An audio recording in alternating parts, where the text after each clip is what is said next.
4 de junio se celebra el Día Mundial de la Fertilidad con el objetivo de llamar la atención sobre los problemas de fertilidad que se presentan con mayor frecuencia en la población. También identificar cuál sería el momento indicado para consultar a especialistas. La OMS ha indicado que 1 de cada 6 personas, aproximadamente el 17.5% de la población mundial, puede experimentar infertilidad en algún momento de su vida. Aquí la importancia de aclarar el significado de los términos. Está la esterilidad, que se refiere a la incapacidad de concebir, mientras que la infertilidad se refiere a la incapacidad de llevar a término un embarazo.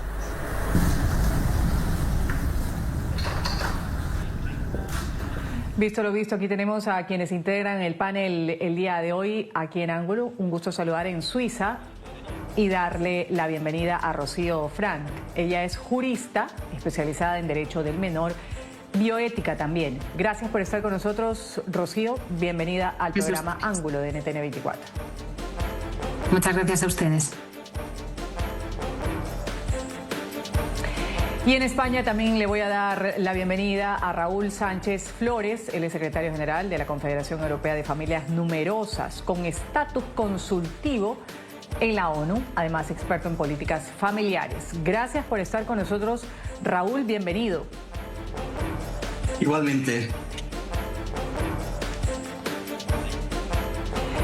Para los dos, para Raúl y para Rocío, voy a empezar con Rocío. Quiero conocer el criterio de ustedes. La caída en la fertilidad es una crisis, es una transformación social. ¿De qué estamos hablando? Rocío y después Raúl. Pues en mi opinión yo creo que es una transformación social que inicia ya en el 68 con tanto con digamos la liberación sexual y la liberación de la mujer también. Entonces se considera que las mujeres tienen que salir de casa, obviamente, como es lógico.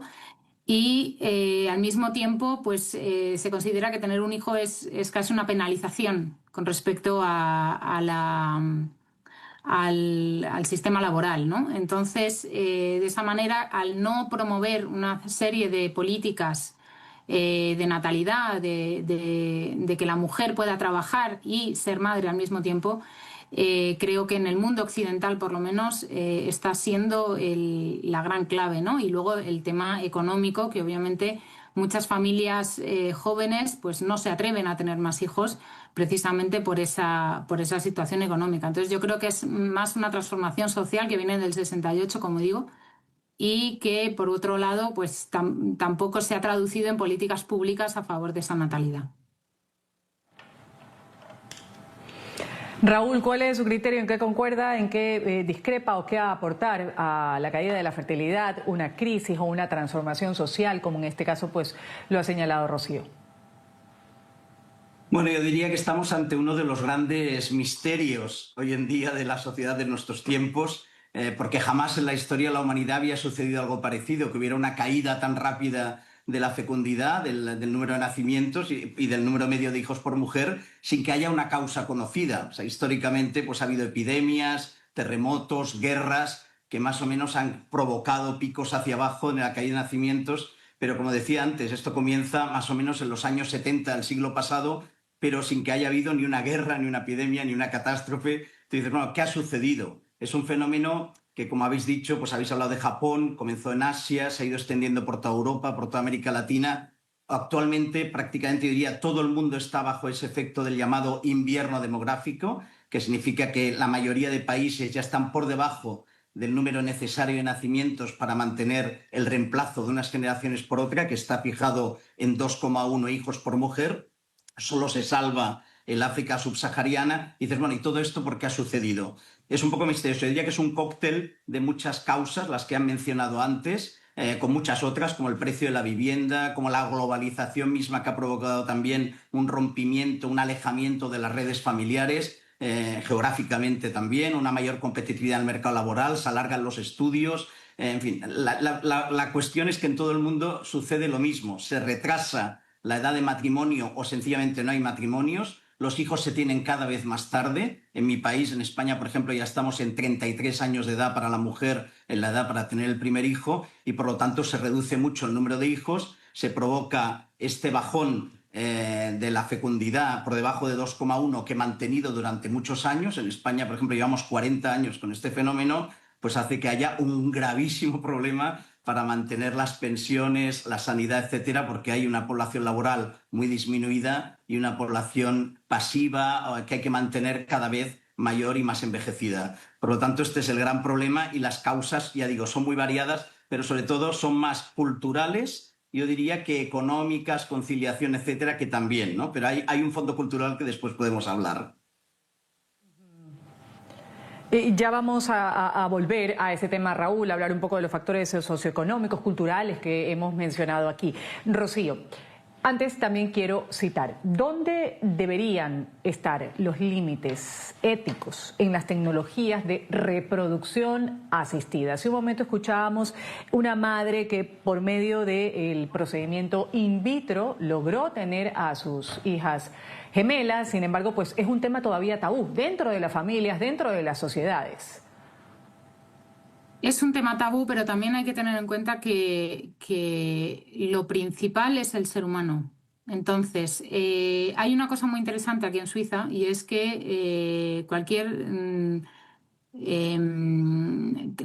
técnica tiene que estar dirigida al interés del menor. Se está intentando quitar eso, pero el interés del menor. Entonces, tener en cuenta también, yo creo que el límite principal es, lo primero, respetar la naturaleza de la mujer, que en muy pocos procesos de fertilidad se realiza ese respeto a la naturaleza de la mujer, porque, digamos,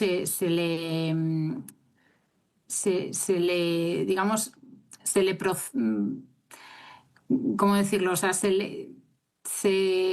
le presiona para tener una serie de óvulos, una serie desde el punto de vista sanitario, de hecho, se puede crear incluso problemas médicos a la propia mujer que a lo mejor no aparecen en ese momento, pero aparecerán más tarde, tipo cáncer, tipo, bueno, hay una serie de síndromes que también se pueden provocar a través de ese tipo de procesos.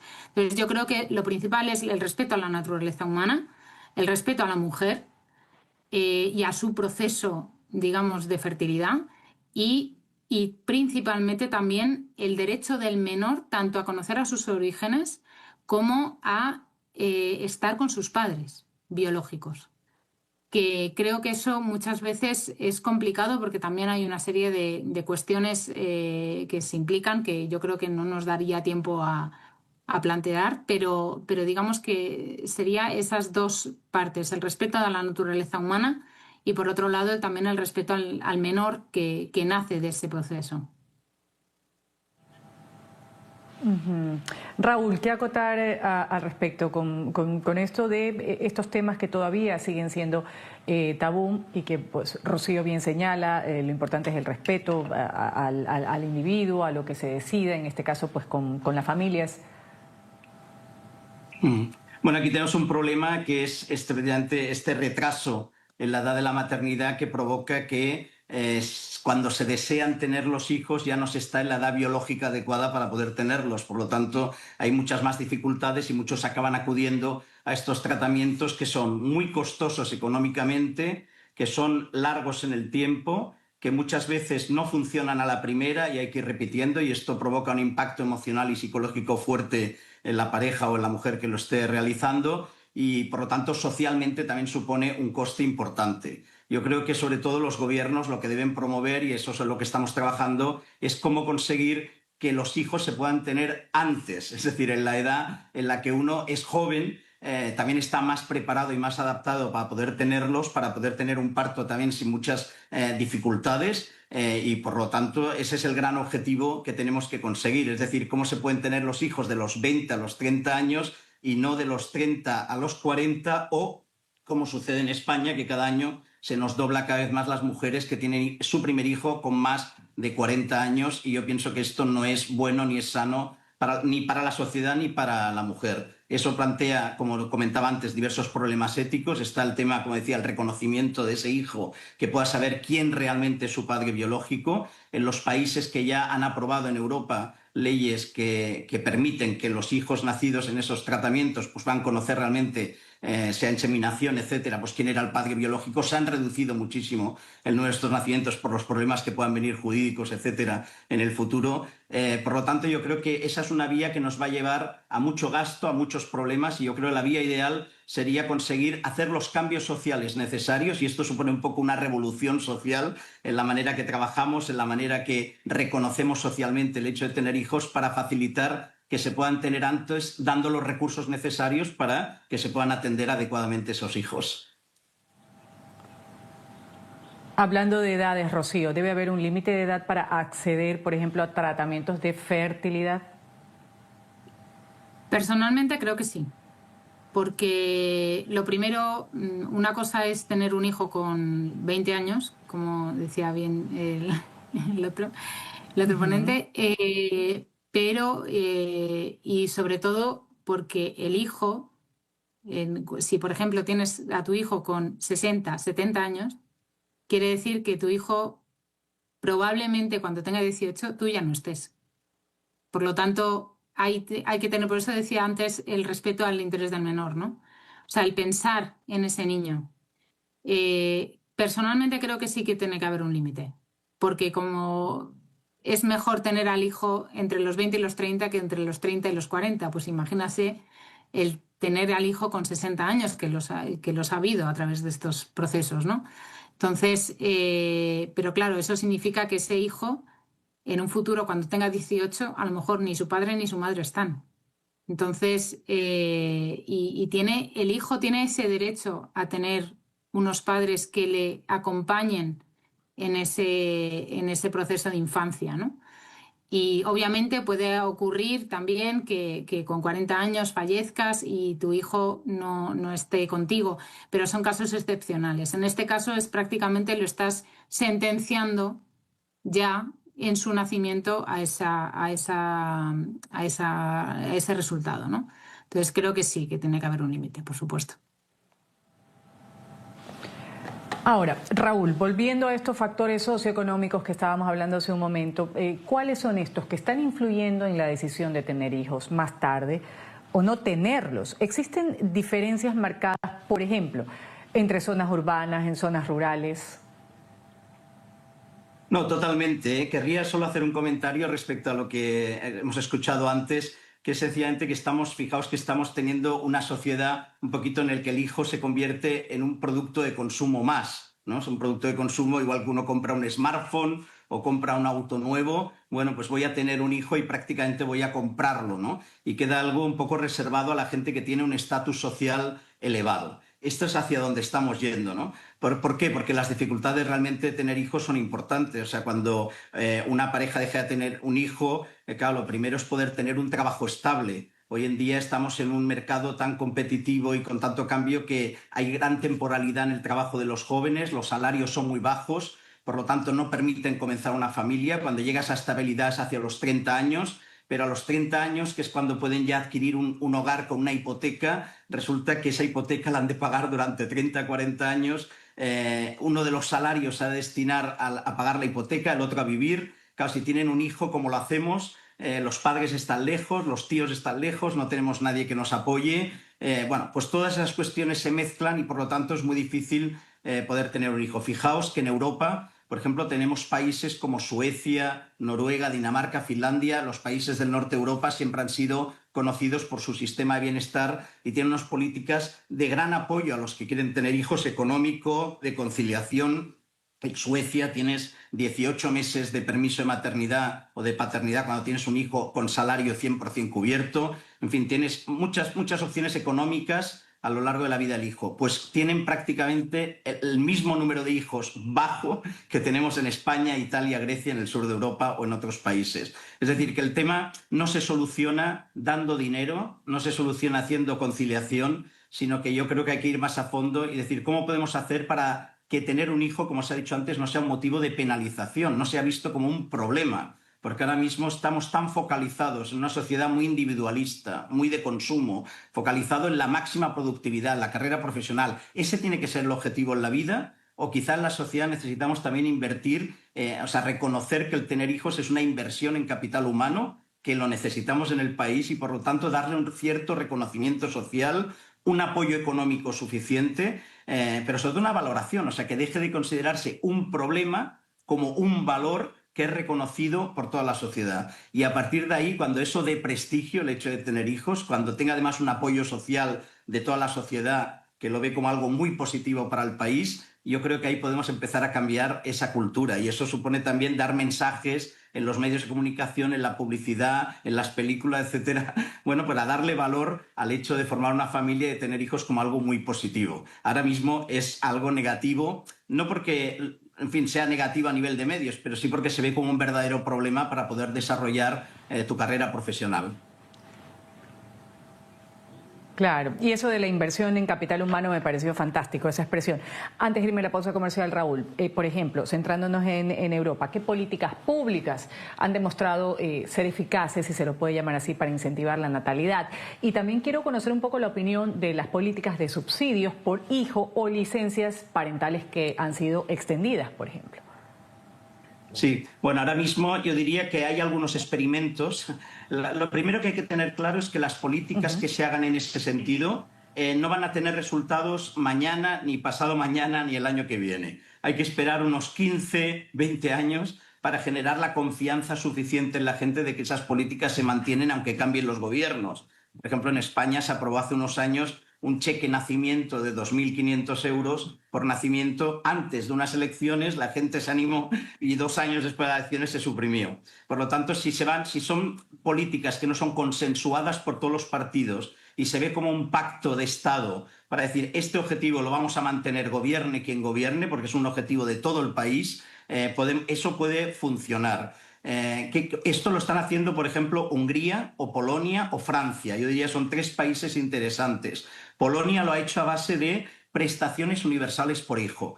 Todos los expertos te dicen que esto es una primera medida básica. O sea, tener una cantidad mensual por hijo que permita un complemento importante para poder sacar adelante esos hijos. En Polonia, que es un país que no es que sea especialmente rico, están dando ahora mismo 200 euros, unos 230, 240 dólares por hijo cada mes, hasta los 18 años de edad. Bueno, Polonia ha sido el país que más rápido ha bajado la pobreza infantil en toda Europa. Otros países como Hungría están haciendo cosas innovadoras. Por ejemplo, dan un préstamo para vivienda para jóvenes que quieran formar una familia, de tal manera que ese préstamo tiene un interés muy bajo. Si tienen un hijo, el interés es 0. Si tienen 2 hijos, el préstamo baja el importe. Y si tienen 3 hijos, a partir de 3 hijos ya no tienen que devolver ese préstamo. Bueno, pues es algo que está funcionando también para que se animen a coger vivienda y los que quieran tener hijos poder tenerlos.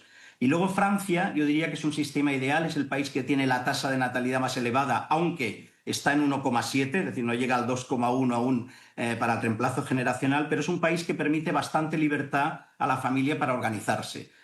Si uno de los dos decide dejar el trabajo un tiempo para cuidar a los hijos, entonces el Estado te lo compensa económicamente esa pérdida de salario para que no pierdas ingresos. Que decides seguir trabajando, bueno, pues hay un gran servicio, unas grandes infraestructuras de guarderías, de escuelas infantiles para que los niños puedan estar allá, o incluso si tienes a alguien que te lo cuida en casa, te lo compensa luego fiscalmente para que no sea un coste. De tal manera, con esas medidas consiguen también que cada una se pueda organizar, cada familia, de la manera que más le convenga, y entonces se animan a tener esos hijos. Pero ya digo, es básico que haya un consenso social en todo el país, un pacto entre todos los partidos para mantener esas políticas durante bastantes años y entonces comenzaremos a ver los resultados.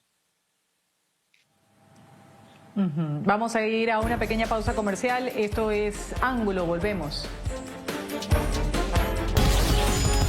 Ya regresamos con Ángulo por NTN 24, el canal de las Américas.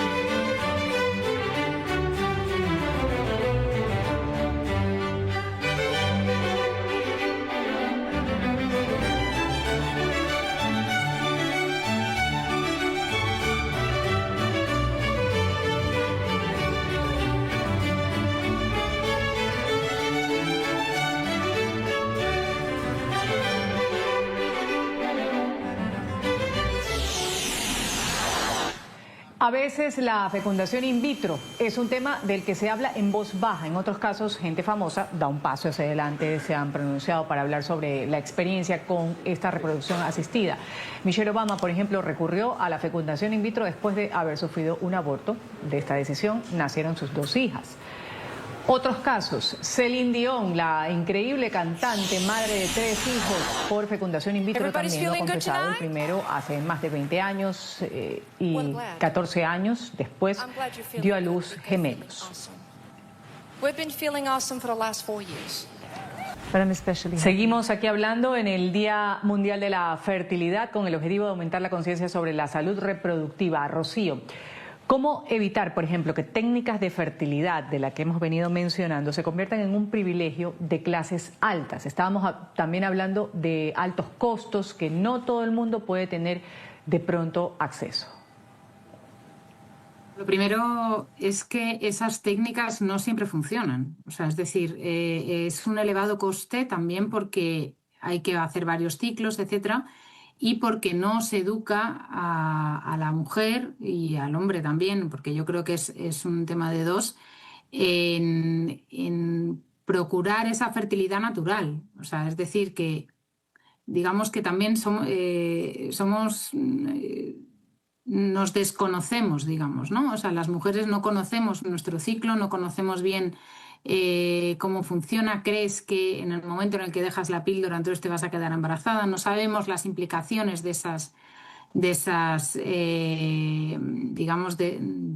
la medicina, ¿no? Entonces, por un lado, ¿cómo reducirlo? Lo primero, creo que tiene que haber desde el punto de vista de la sociedad, tiene que haber una educación en conocer el ciclo de la mujer, de tal manera que se sepa, pues, por ejemplo, que a los 35 años lo tienes un poquito más complicado que con 20 o con 40, 45. Digamos que esas técnicas probablemente tengan mucho menos eficacia que en otros casos. Y luego, por otro lado, no creo que sea un caso de que las políticas públicas promuevan, digamos, este tipo de tratamientos, sino que realmente haga un pacto de Estado, lo ha dicho antes Raúl, un pacto de Estado en promover la fertilidad también, la fertilidad natural. O sea, yo creo que también evitar que sea para privilegiados, tiene que haber también una parte de educación de la sociedad en los mismos tratamientos y en la eficacia de esos tratamientos, porque la eficacia es bastante menor de la que se dice. Entonces, digamos que eso hay que tenerlo en cuenta también. Ahora, Rocío, y la misma inquietud para Raúl después. Empiezo con usted, Rocío. ¿Qué riesgos sociales, por ejemplo, pueden surgir si no se actúa frente al envejecimiento poblacional y a la falta de fomentar esto de la fertilidad? ¿Qué consecuencias? Las consecuencias principales es el riesgo social. Es lo primero, nos quedamos sin niños. Eso quiere decir que nos quedamos sin esperanza.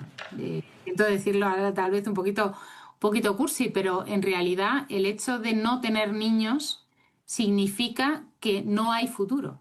Por lo tanto, no hay futuro económico, no hay futuro social, no hay familia.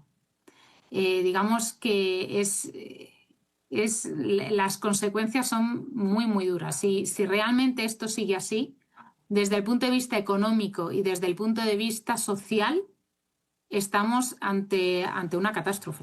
O sea, personalmente creo que es una catástrofe el quedarse sin niños. Ya. Raúl.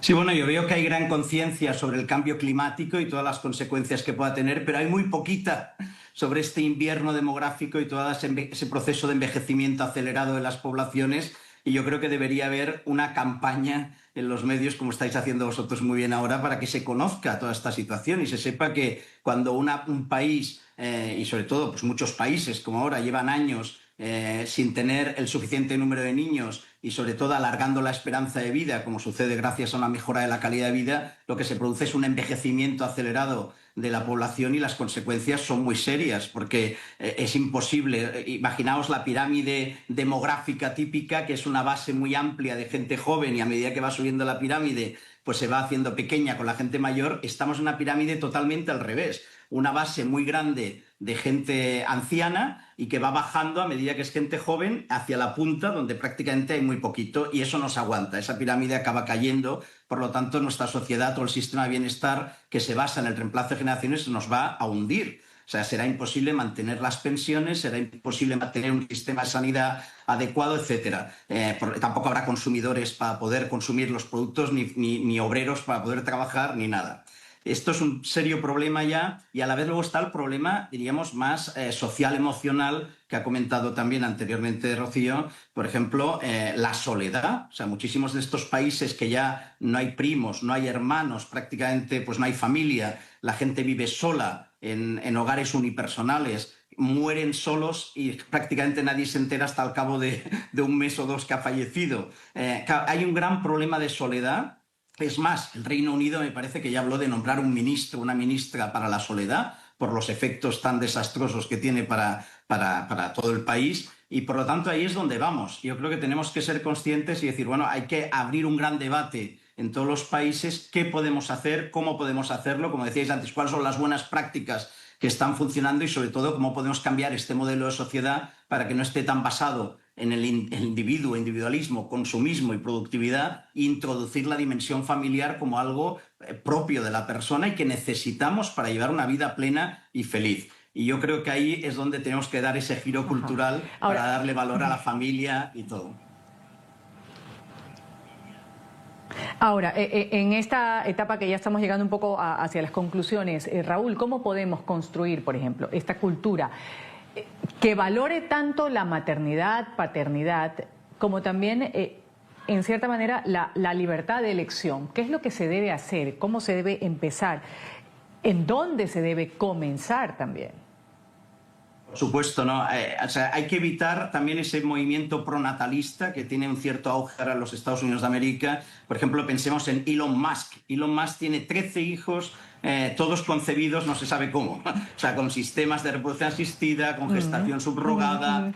Yo, la verdad, me horroriza pensar en un futuro donde haya úteros artificiales, donde se produzcan los niños como producimos ahora cualquier cosa en una fábrica. Esto sería terrible, ¿no? Yo pienso que tenemos que ir a una sociedad más humana, una sociedad, como decían antes, que respete la naturaleza de las personas y, por lo tanto, lo que hay que conseguir, hay muchas medidas que no son puramente económicas, son más, por ejemplo, cuando nace un niño, hay países que ya están teniendo el baby box, reciben una cajita con un montón de productos, con una carta del presidente del país felicitando a ese niño por haber venido. Esa carta la van repitiendo cada año hasta los 3 años de edad con más productos. Bueno, es como una manera de valorar, uno se siente valorado que ha tenido esos hijos. En las empresas hay que cambiar la cultura. En España existe el certificado de empresa familiarmente responsable, que tienen pues flexibilidad horaria, facilidades para los empleados con hijos, etcétera. Esas empresas acaban siendo mucho más productivas porque los trabajadores están satisfechos, contentos y más motivados y comprometidos con la empresa. En cada sector tenemos que ver qué transformación tenemos que hacer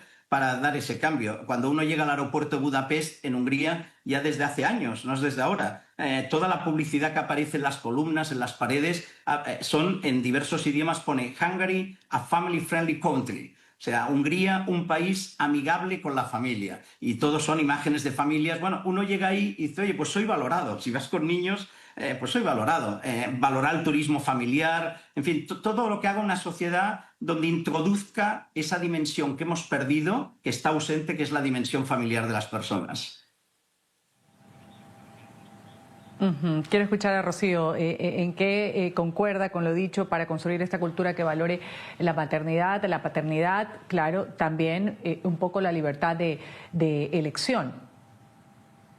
Bueno, yo creo que nadie quiere estar solo. Por lo tanto, creo que la libertad de elección en realidad es a través de las políticas y de esa cultura, esa promoción de la cultura que ha dicho Raúl, tanto en medios de comunicación como en las empresas, en las mismas empresas, por ejemplo, hoteles. O sea, tanto decimos de adults only, ¿no? O sea, el hotel adults only, pues family only, ¿no? O sea, el ofrecer también las posibilidades de que los niños, de que están, o sea, son personas que están en la sociedad, y promover que esos niños puedan estar en la sociedad sin que nadie les diga que no pueden estar. Porque yo tengo la sensación de que ahora mismo en Occidente, por lo menos, estamos con esa idea de, no, yo tengo 3 hijos y siempre tienen como esa idea de, no, bueno, el niño no grite, que no diga, que no tal. Entonces, es un trabajo que hay que hacer desde lo más profundo de la sociedad, o sea, desde la misma familia a las empresas, a, digamos, los medios de comunicación, porque nos bombardean con ese placer o esa búsqueda de sí mismo, ¿no? Pero la búsqueda de sí mismo empieza sobre todo en el darse. Y en el darse significa también estar, o sea, en la familia, ¿no? Y la familia en los niños. Entonces, creo que tiene que haber una transformación completa. Tanto hablar, pues, como decía Raúl, del cambio climático, pues vamos a intentar hacer un cambio familiar, ¿no? Un cambio social desde el punto de vista, bueno, desde todos los puntos de vista, tanto, como digo, medios de comunicación, empresas, políticas públicas, que yo creo que principalmente va en la línea no tanto de dar una subvención o dar pues un premio, ¿no?, por tener familias, que por supuesto, pero por otro lado también facilitar el tener esa familia, ¿no? Yo creo que también, pues lo que decía Raúl de las políticas en Francia o de las políticas en Hungría, creo que pueden promover mucho más que tal vez pues dar un cheque al nacimiento, ¿no? O sea, depende un poco, hombre, nunca vamos a decir que no, pero creo que es necesario hacer una política realmente familiar, ¿no? Y que promueva realmente que los padres tengan hijos lo antes posible y que tengan facilidad para, dentro de la cultura, dentro de la sociedad, de estar con muchos niños sin que nadie les diga lo contrario, ¿no? Dejémoslo. Así es. Bueno, también involucrar, como dice pues Rocío, una política que empiece desde las familias, que involucre al Estado, que involucre las instituciones educativas, también, en fin, muchos sectores que deberían sumarse a cualquier iniciativa que defienda, en este caso, pues el hecho de la fertilidad, si es que esa es la decisión o la línea, que yo también estoy completamente convencida y de acuerdo con lo que han expresado aquí mis panelistas. Voy a una pequeña pausa comercial. Esto es Ángulo, enseguida volvemos. Ya regresamos con Ángulo por NTN 24, el canal de las Américas.